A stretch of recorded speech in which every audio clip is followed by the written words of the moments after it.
Spencer, defeat here at St Albans on the final day of the season. What did you make of that today? I thought St Albans, all credit to them, were head and shoulders after the first 20 minutes better than us. I thought 2-0 flattered us. We'll come to why in a second, but the referee has made an absolute, killed the game for 2-0. The ball, we've just seen the tape, was a yard off the line. He's been kicked as he's gone through. The St Albans players told us they'd kicked him in the head. The linesman said he'd seen it wasn't over, but the referee didn't want to go to him. So it was a 5-0 game in my view. I think Jack Turner's kept us in it, and but the referee has taken away the chance, the very slim chance on that performance that we could have potentially got something out of it with another appalling decision, which I'm afraid to say is one of the features of this season. One of them, some really, really bad officiating, certainly at the start and at the end of the season. John says not a penalty either. I mean, that's touch and go, but it's a shocking decision yet again. We didn't get anything, but we didn't earn anything, so probably would have ended up losing 1-0. We didn't look like scoring after the first 15 minutes where we had 2 decent chances.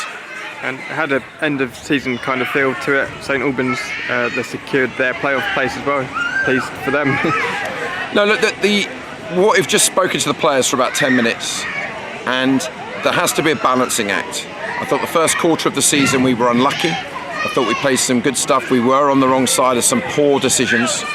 I thought the middle 50% of the season, clearly we were magnificent. And I thought the last quarter of the season we've been appalling, let's be blunt, and there are some reasons. I think we won 1 game in 9, and that was against Dover, with greatest respect to in very poor form. And that means I need to be very brutal and ruthless in the summer, which I intend to be. Yes, we lost key players to injuries. Yes, we're running out of tank, but we've also got to be realistic. St Albans were vastly better than us. We couldn't get the ball for the first 25 minutes of the second half. Players were not performing. We were adamant today. I was adamant. I did not want us to go out with a whimper, because let's absolutely get this right. Our fans today, in just short of 4,000 people, were magnificent. You saw them at the end there. And we deserved to give them a better send-off than what we put in there. We don't have communication, that's not improved during the season on the pitch, and I think too many people thought, you know what, we've cracked it in the middle part of the season, and it's not good enough. So it's difficult because it's the last game of the season, but I'm looking at the last quarter. Overall, I know people will say that's been a very good season, and it's been a good season for the cup situation, but we were in a fantastic position 6-8 weeks ago, and as I said, I accept we've had key injuries, but we made an absolute mess of it. We are struggling. Ricky died a death at 60 minutes the other day. He could hardly walk and didn't want to start today, understandably. Mason's been playing with a hamstring. He was done on the other day. And we stuck 2 lads up front. We 1-0 up to try and get momentum with the 2 legends that we have in CJ and Cards. And the midfield make an absolute mess of it with the defence, and 30 seconds later it's 1-1. We've got a fantastic group of people here. But you can almost see the difference. They've had nearly 4,000 in here today, and that obviously produces much larger budgets and resources, and we need strength and depth that we can't afford. We have grown this season. There's been some massive pluses, and that's what I've said to the players. And now for the fans, you'll always take away Suttons and Wrexhams and Dulwich's away and Wales. We've had some great results. I'm frustrated as the manager that we got ourselves in a fabulous position and we have fallen off a cliff, and we can't start next season like that. That's pure relegation form. We need to regroup. Recruitment has to be right, which we clearly are going to be at the bottom of the pile again, financially, and I need to be brutal to the lads that can grow and improve. And that's what we need to do. But I thought our fans, again, I have to say, all season, but again today, just quite magnificent. Thank you for supporting us up and down the country. It has been a long season. There's been many, many pluses. For me, this last 6 weeks has been really hard to take, because we're better than that, and too many players have fallen off a cliff. And we finished in the top half of the table on our return to the National League South. What can you take into next season? We have to take into the season, I feel, by splitting this season into the 4 quarters, that we were competitive in the first quarter and we're learning and got some horrible decisions. The next 2 quarters we were quite simply magnificent, and I can learn as a manager that arguably I need a bigger squad, but if I don't have the resources, we need luck with injuries. We didn't get it. but also performances fell off a cliff. You know, people aren't talking to each other, people aren't running as hard as they were. And let's face it, the St Albans players, the Dover players, the Worthing players, they've all played pretty much all of them 50 games. So what's not right there? And you know, we want to keep growing. We want to keep growing.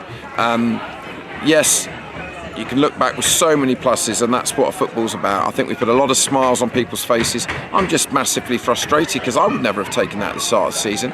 And crikey, 6 weeks ago, 7, 8 weeks ago, whenever it was, we were push, but let's face it, our performance, we deserved nothing today. Yeah, the referees killed the game, but we, you know, and all my players are arguing about, go, fellas, we would have lost 1-0. We had 2 flimsy attempts in the second half. You know, after the first 20 minutes, which I thought was a basketball game, and we both had good chances. We wanted to look at Ronan.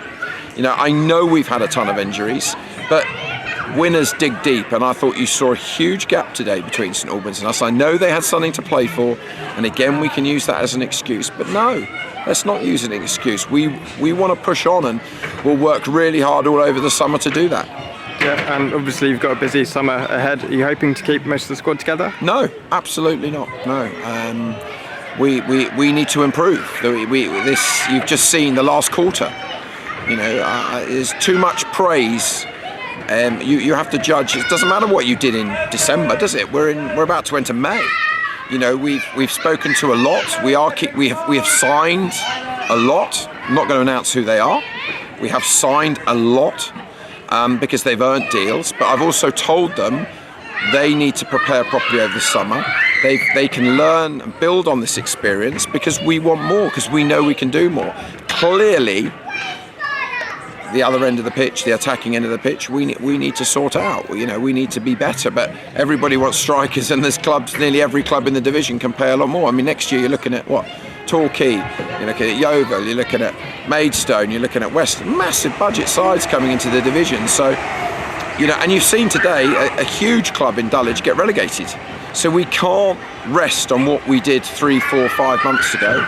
It's been a good learning experience. As I said, people can comment on this, that and the other, and they think they know this, that. There's always a huge amount going on that people don't understand with selections and players and decisions we make. There's so much going on. But I must say, the players as a group have been magnificent people, but they've got to learn. This is literally the ultimate, I think, in non-league football, because quite frankly, the next division is almost entirely full-time pro.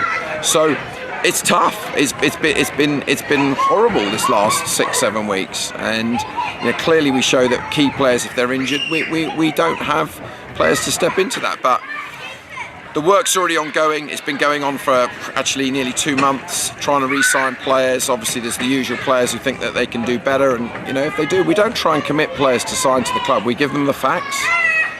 Farnborough is a fantastic place to play football at the moment. The fans are amazing, the stadium's amazing, and we've shown that we can absolutely compete at this level. And I'm sick of so many managers telling me, "Thank God you're not in the playoffs." And that tells its own story. You know, we've been found wanting, and I need to make sure that this is going to be another. Second season is traditionally very hard in any promotion, and I need to make the right decisions. We need to make the right decisions moving forward, on and off the pitch. You know, the board are working so hard, and there's some, you know, really positive stuff going on there, but we've got to get these things over the line. We've got to work hard to get the right players in, because I have to look at their injuries and how many performances they can give in a season. All these things need to be looked at. There's no point signing, for instance, a goalkeeper who only plays half a season because of injury. You know, we need to look at people, and there's always a risk. There's no guarantees, but we have to look at these things because we have limited funds, and you know, everything is growing in the right direction. Managers don't stop. It's the worst time, the off season. We have to constantly on the phone to players, agents, mums, dads. It's relentless, and the recruitment to move on. But yeah, there's a good core that have already signed contracts for next year, which is great. A good core, but I've also got to learn the lessons of what didn't work out this year with players, and players that can they learn from mistakes, can they improve, and you have to look at the last few games and realise it's not enough. You can come up with reasons, but you know, we're not interested in excuses here. But I want to end by just saying thank you to everybody involved with the club, and some, I said, wonderful memories from the season, wonderful memories, and we've massively overachieved. I've no doubt about that whatsoever. It's blatantly obvious when you look at the attendances against in the league where we are, but we're growing, and that's the positive thing. We're growing. Year on year we're growing, but we're massively overachieving. My frustration is where we were and how much better we can be, and that we've fallen off a cliff in the last sort of 6-7 weeks. But thank you to everyone involved, my staff, the volunteers, of course, and the magnificent supporters, and to the players, the players and coaching staff. We're all in it together, including yourselves. Everyone's in it together, and we're standing here very, very disappointed, which is bizarre because we've had so many highs in the season. But I hope everybody has a wonderful summer. The players are going to take a fully deserved break, and we're already giving them projects of what they need to improve on in the summer if they're staying with us. And I'll end up watching all the playoff games, as many as we can get to, and then as we're doing that, we're preparing very hard for next season. We look forward to seeing people back in July, so July, August. Brilliant. Thanks, Spencer. Try and have a great summer, and we'll speak to you soon. Thanks very much for your help, Dom. Cheers, mate.